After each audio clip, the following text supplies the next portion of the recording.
In today's video, we will be expanding our working pantry using items that have been chosen by you. I'll also be putting the £25 shop together with this one so we can show how much food we've got at the end. I'm Kirsty, my husband's Dean. Welcome to Hartsumble Homestead.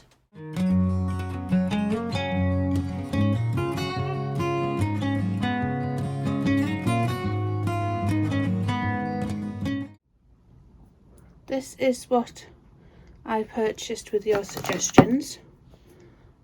I made sure I kept to around the £25 budget again.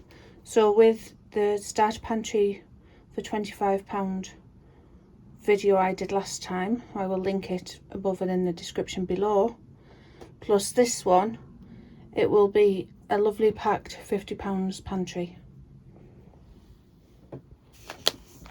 The first item is pasta flour. This was suggested by Jo at Muddy Puddles Farm. Like us, she has her own chicken, so she can make an egg pasta.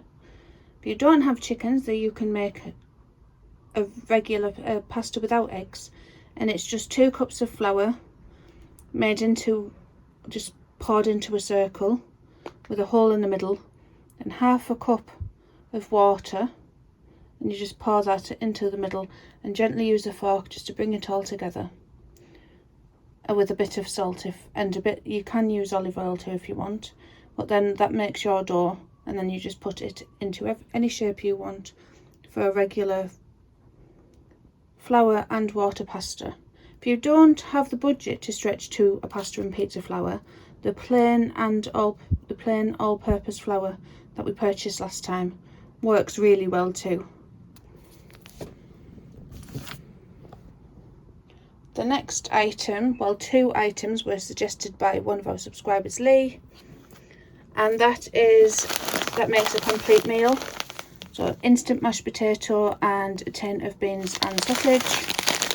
Well, like I said last time, it's good to have some complete meals in the pantry for days you can't get out or if something happens. So ingredients wise, this one wasn't as bad as some of the flavoured ones. So that's why I picked this one. And then the baked beans and sausages. So a nice complete meal there. Bread flour and other flours were suggested by Hazel at Wildwood Cottage. Again, I will link any channels I mention in the description below. So she suggested plain self-raising and bread flour. The plain I covered in the last video, and how to make the self-raising flour. So I did pick up bread flour, and it's good for if you're making your own sourdough or anything, making bread. But again, if you don't have that, you can use plain all-purpose flour. If you don't have the budget, or if you don't bake that often, it's good. Plain flour, all-purpose flour, I would suggest is the main one, because you can just expand it from there and it still makes a quite nice bread. Rice and canned lentils was suggested by Jennifer, one of our subscribers. She also suggested a few other things, but they are already included in what other people have mentioned or I will be covering. So again, because of the protein and things in lentils and the rice together, if you have a variety, they can make a nice complete meal.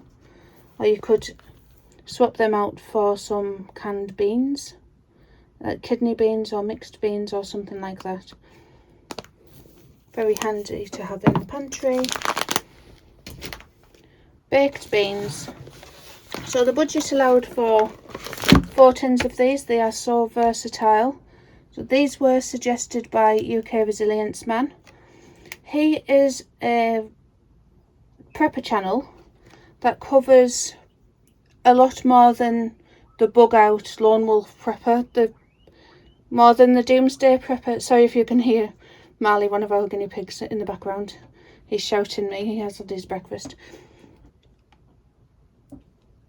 His channel is good for things that not a lot of other preppers cover. So if you've got a child with additional needs, or you're looking for someone elderly, preparing for that situation, and everyday preparedness rather than full on doomsday fallout SHTF situations. So if you can, I'd really like you to check out his channel. I'll link that below.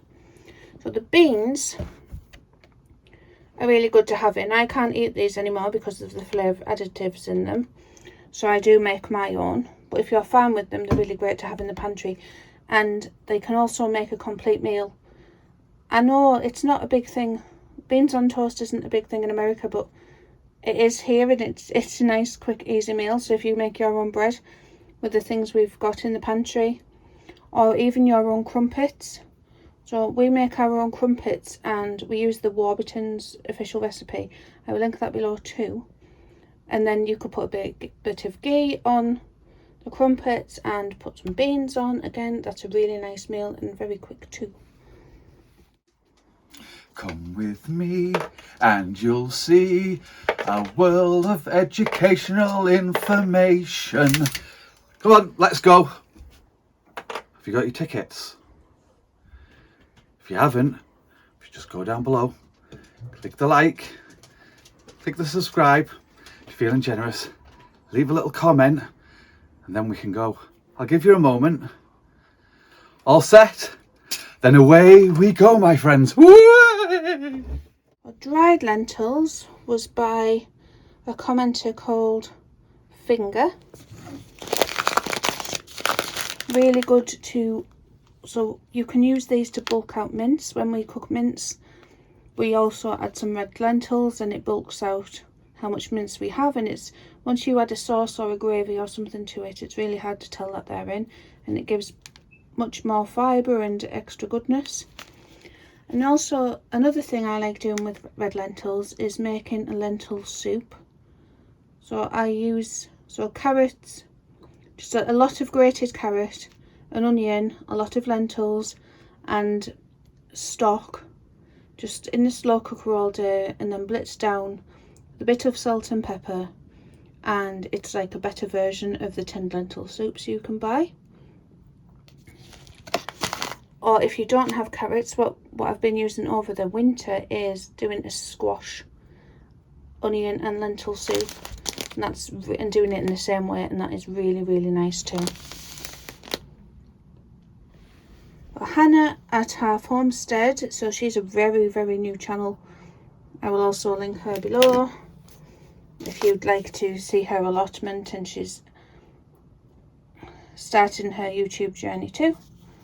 She suggested spices. So in the budget, so what I've done, we've got salt last time, so I've picked pepper and paprika because that's a good general all-rounder and flavour enhancer. So with the salt, mixed herbs, pepper and paprika, it really does help that flavour fatigue that you can get if you're eating familiar, regular things, similar things all of the time. So that's it for the comments. My add-ons would be yeast. I hadn't got it out, so I'm back. So together with the bread flour, this just completely expands what you can make. So with the flour last time, you could make things like flatbreads. But now if you've got access to an oven, or even if you're not, adding yeast to your plain flour with a few other ingredients, you can make your crumpets on the cast iron, on the stove, on the fire, and things like that. So yeast is a really good one to add. If you don't want yeast, you can also make your own sourdough starter, which will work in the same way. Another add-on of mine is lemon juice. So if you're making your own jams, this is good to add on to increase. It lets the pectin out more in the fruits you're using if you're using a low pectin fruit like strawberries, or if you need to turn your milk powder into something like mozzarella to separate it, or your old milk.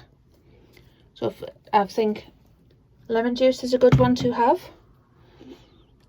another oil. I picked olive oil because I'll be making pizza bases and things to go in the freezer. I did get the larger one because it was on offer, but even the smaller one not on offer fits this budget. And also if you wanted to get something else such as coconut oil or avocado oil instead, that also fits the budget too. So we got lard last time for the high cook point for your general everyday cooking, and this is another flavour enhancer. Another one I added was cocoa powder. So something for your sweet treats, so to add to your porridge oats or something. You could also store chocolate or chocolate chips, but if you've got teenagers in the house like me, if I store regular chocolate in the normal pantry, it won't last long enough to bake with. So it's something that I can make something with. I could make like a chocolate syrup or something with this, but it's not something that they will get out and use, or I can make some cakes or something with it. Another one, so some sort of fruit, nut or seed mix. Really good for snacking, but one that you won't necessarily reach for all the time, so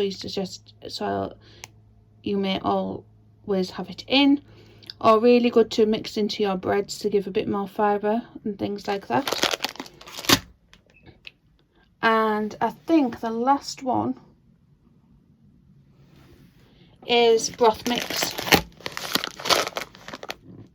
So especially for over the winter, broth mix is really good just to make soup with barely anything. So if you've got some chicken left on the bone, or some gammon scraps or things like that, you can add all that with your broth mix, with some bits of leek, the ends of your leek, your carrots, your onions, just any little bits in the fridge, and make a really hearty soup or broth. And then combined with the bread, it is a really a substantial meal and really good value. So that's what we got for our £25. This time I will add all the items together so we can have a look at it all together now. This is all of the items together. It came to pretty much £50. I'll put the exact amount on the screen. But obviously if you shop around in places like Aldi, Home Bargains, Lidl, it can probably be a lot cheaper. I did this so I could do it online and keep the budget right. But having this, the possibilities are completely endless now. So just looking, we've got milk powder, cocoa powder and sugar, which would make a really lovely hot chocolate. You could also make some biscuits or cookies if you're watching in America to go with it, and that would make a really nice treat. So for expanding from now, I think my suggestion would be teas and coffees if you drink them, juices, squash, so you don't get the flavour fatigue just drinking water. Expanding to more herbs and spices, I think something like basil would be best for the next. If you eat a lot of tomato sauce, and some tinned tomatoes would be good to have to make a basic pasta sauce to go with pasta. Also just replacing as you go, so as you start using one, get another one, swapping and changing out things you're not using for things that you do more. But for £50, it is a really good start on your pantry. So a lot of the bread products, most of them you will be able to make with the ingredients here. Another suggestion, if you can afford it, is a decent honey. We buy ours from a relative, so it's quite local to us. You can use that in place of sugar in anything you're using. You can't use the sugar as a good sweetener instead. but it is incredible having this food in the pantry because you can just throw something together. I hope you've enjoyed this video, everybody. Thank you for watching. Bye.